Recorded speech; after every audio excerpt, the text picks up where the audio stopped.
Film fans YouTube, hello and welcome back to the channel. My name is Josh, your Movie Apprentice, and I am back from the London Film Festival, which was a great time. I saw 28 films in person, and it was always nice to catch up with the people. But I am back now, and you don't want to hear me gush about my time at the film festival. This ain't a vlog channel, this is a review channel. So of course, I've got to start off with the big one from the festival. Killers of the Flower Moon is directed by Martin Scorsese and follows the real story of the Osage murders that took place in the early 1900s and stars Leonardo DiCaprio, Lily Gladstone and Robert DeNiro. And the first thing I need to address is the elephant in the room, 3.5 hours long. I will tell you that this 3.5 hours, whilst you can tell this is quite a long movie, it doesn't tire you out, it does not bore you. This is a perfectly paced movie, and Scorsese shows why he is one of the best to ever do it. Hell, I had no doubts going into this was going to be a good movie. My personal favourite Scorsese movie is the movie Silence, starring Andrew Garfield, Adam Driver and Liam Neeson, and that film is about 3 hours long, and there is almost no score in that apart from the sound of the cicadas that are native to Japan. That is my personal favourite Scorsese film, but how does this one measure up to his wide filmography that stretches multiple decades? So to start off with, Lily Gladstone is going for the best lead actor in this as opposed to being supporting, which makes sense. She is the lead female character in this and she does a fantastic performance. Now, I do not think that she will win it personally, just because the pure quality of this category going into Oscar season already is just stacked. There's going to be so many worthy winners and there's going to be so many disappointed nominees that don't get that gold statuette. But Lily Gladstone is fantastic in this movie. It's her facial performance that really sells it. Her physical and facial performances really elevate her performance to another level. I will not spoil anything that happens to this character in the movie, but it does require her to go through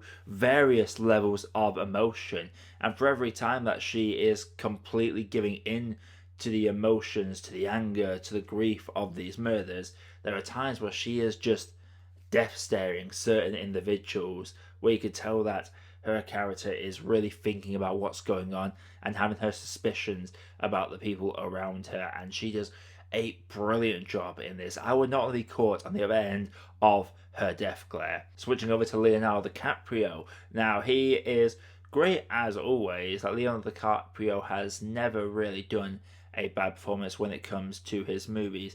Though I will say he will mostly be remembered in this movie for his sulking face. He does quite an intense sulking face. That bit in The Wolf of Wall Street where he says, "I'm not effing leaving," and he does that weird thing where he sort of bites his lip and his teeth are baring. He kind of does that for half this movie. He plays this really dumb character who is coerced by Robert DeNiro's character to marry into the Osage lineage in order to gain access to the hedge rights. And speaking of Robert DeNiro, he is giving a career best performance in this. This is, weirdly enough, the first time that Leonardo DiCaprio and Robert De Niro have been in a Scorsese movie together. While they have worked together in the past, this is the first time that Scorsese's two golden boys have come together on screen. And let me tell you, these two work really well together. Robert De Niro does a great job of balancing the kindly old man persona with the underlying sinister side of this character as well. He never really changes his tone throughout the movie, but the subtle things he does with his tone and his reactions and his looks just really tells you all you need to know about what is the true motive behind this character in these scenes, and I think he does a very good job in this. But going into the storytelling and the cinematography and the editing, it is a very well-paced film. Like I say, you can feel the length, but it doesn't feel like any of it is filler. It is giving you time to get to know each of the many characters involved with the Osage murders and the Osage themselves. It gives time to show the Osage people and their culture and how they've had to adapt to these times, letting the white men into their lives. There is a nice balance of just showing the actual events of the murders, and by the time we get to the actual investigation from the Federal Bureau side of things, it is quite far into the film because there's plenty of time to really get to know each character and learn to know who they are as people, and that is something that could have easily been lost had stuff been cut out. Could stuff have been cut out?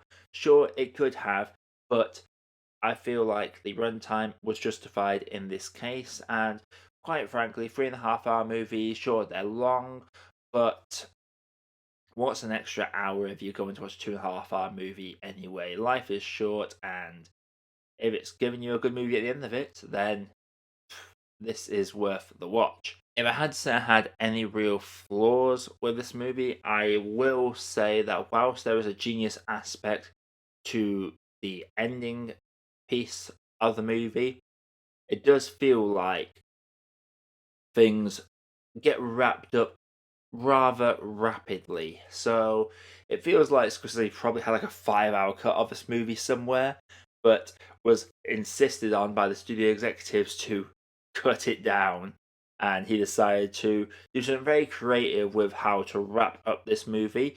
But in terms of the pacing compared to the rest of the movie, it does feel very rapid. While it feels concise, it doesn't quite hit home as hard as it probably should do. And that's probably the reason why it's not really going to get a perfect score from me, and why it doesn't hit the levels of Silence for me, because Silence, that film left me feeling many, many, many emotions after I finished it. This one, I came out thinking, this was a damn good movie. A gorgeous movie, very well shot, great editing, brilliant performances all around, but it doesn't floor me.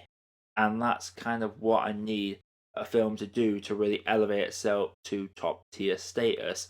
So, Tears of the Flower Moon unfortunately falls just below that bar for me, but that does not mean I think this is a bad movie. I think this is a great movie, and it's definitely worth the time to check out. Definitely check out in cinemas if you can, because it is getting a brief release in cinemas before it goes digital.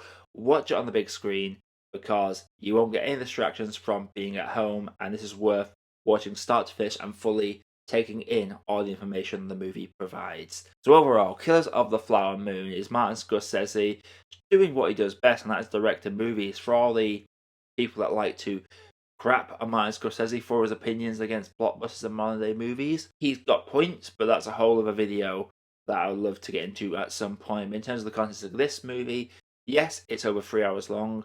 Yes, it needs that time. The pacing is good, the acting is good, the cinematography is good, the way the story plays out is really well done. It just lacks that real oomph and sting that would make me remember this for a very, very long time. Overall, I'm going to have to say that Killers of the Flower Moon for me is a great cup of tea.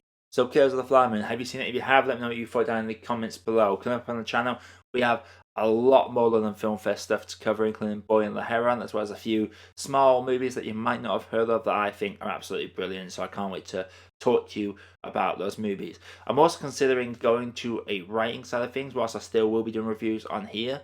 I don't ever get the chance to review anything I want to, just because by the time I get around to reviewing it, sometimes it doesn't feel like there's a point to review them because they've been out for so long.